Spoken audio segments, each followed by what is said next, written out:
Now, the United States of America has increased tariffs not only for South Africa, but for almost all countries in the world.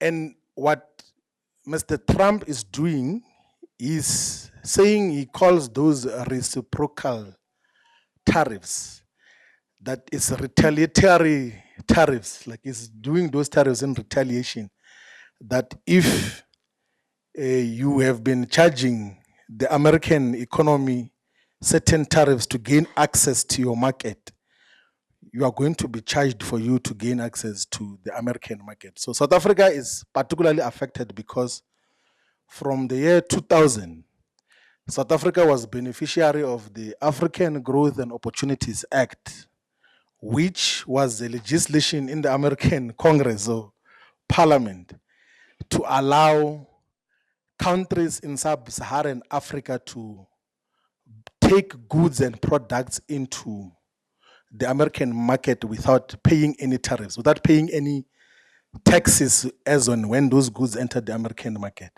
So for a very long time, there's been some relationship with South Africa got to benefit from through AGOA, which now is coming to an end because there's a 30% taxes that are being imposed on South African goods and products. But we need to also, as a political movement, examine just who had been the beneficiaries of the AGOA process since enactment in 2000. Largely, it has been the automobile industry, Comrade Chairperson. So you'll find these European companies like VW, and then the Japanese with Toyota, and then the Americans with Ford will come and assemble cars here in South Africa so that they can get duty-free access to the American market. That is what, so 30% of the AGOA benefits has been accruing to the over-subsidized automobile industry in South Africa. And where they will just come and assemble cars so that they can gain free access to the American market. And then the second category of that was something called ferroalloys, and then agricultural products, citrus, and all of those things. So we said it before that in the process of hyper-nationalism and trying to appear relevant, Elon Musk is going to affect his people because the people who are benefiting from access to the American market is in the commercial agriculture, and the commercial agriculture in South Africa is 99% white and mostly Afrikaners. They are the first victims. We can't say, no, what about workers? Farm workers are treated like slaves. They're not benefiting anything. There's no farm worker who is benefiting anything from the farms that they're working in. They're treated like slaves. So the biggest victim of the hyper-nationalism and racism of Elon Musk and his friend Donald Trump will be the Afrikaner people whom he says are under siege. Now they're going to be in bigger trouble with this increase of the tariffs that is imposed on South Africa. But I think the most important observation that we have to make is that for a very long time now, America, through what is called the Washington Consensus, has been the number one preacher, archbishop of neoliberalism, which says that please don't put tariffs on goods and products that must come into your countries. Now, because there's a shift in the global balance of power, with China rising with proper manufacturing capacity and producing meaningful goods and products, the Americans are the ones who are turning around to opt for what they call protectionism, of protecting their market against imports from other parts of the world. So it means the Washington Consensus is coming to an end or is collapsing.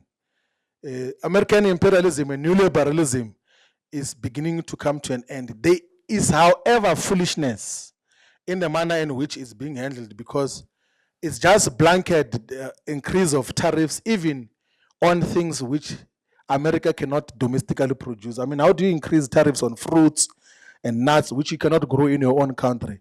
What that will have is just inflationary consequences on the American population, where those will just become more expensive and you cannot alternatively produce them. But as an instrument of industrialization, that is what it's trying to do, with the hope that Americans are going to domestically produce their own goods and services. And by the way, and the last issue to then reflect on this, is that part of the things that America is importing from China, Vietnam, and all these other countries are done by American companies in those countries. Apple, for instance, manufactures these laptops of Apple and cell phones in China. They say it's made, even at the back of the iPhone, it's written made in California but produced in China, manufactured in China. So he must go and fight with those people of Apple. He must fight with his friend Elon Musk, because even Tesla cars, the batteries are made in China.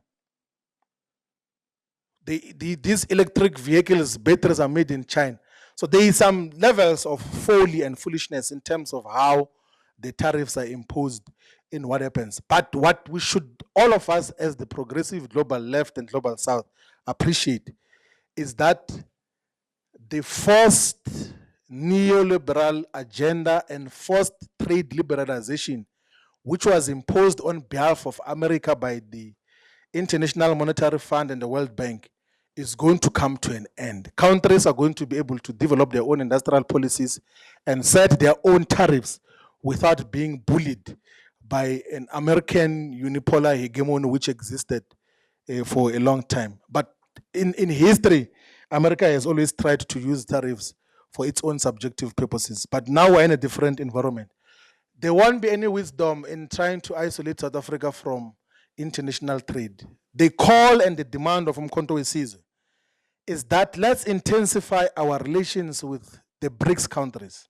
If anything, the relations with the West must not mean anything, because they've got neo-colonial and imperialist aspirations, which we must not be beholden to as a people. Our friends have got proper and large markets. The countries in the BRICS plus bloc have got larger economy, larger population than the G7, than the rest of the world.